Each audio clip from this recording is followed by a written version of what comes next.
Ganyan yung itsura ni cucumber natin. Ang gaganda ng bunga. Yung mga nagtatanong farmers natin kung ilan daw piraso yung 1 kilo. Kasi doon sa area nila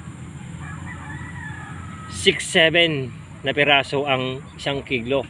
Yung class A, ibig sabihin ganito kapayat. Siguro mga 6 na ganito, 1 kilo. Luwin-lug yata ang farmers.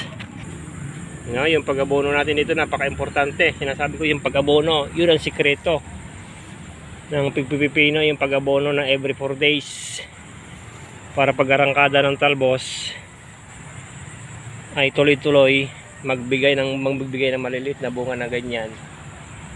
Mas matagal ang buhay ni pipino, mas marami kang mapipitas, hindi agad mag-yelo. Of course, yung spray napakakuha ng pag-spray para makontrol yung uod. Pag umatake ng uod, pati bunga yan puro kagat.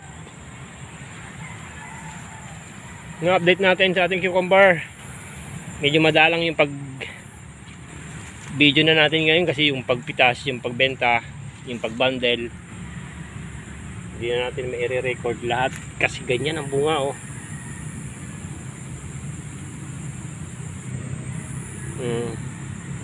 1 meter yung bawat puno, pero halos masakop na niya yung trellis natin. Ganyan talaga ang pipino. Pero kung mas maiksi pa yung pagitan natin, malamang crowded na to at hindi maganda magbunga pag ganun.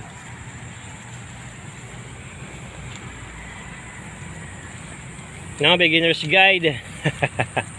Yan lagi nating paalala, yung mga followers nating nagtatanim ng pipino ngayon at saka yung magtatanim pa lang,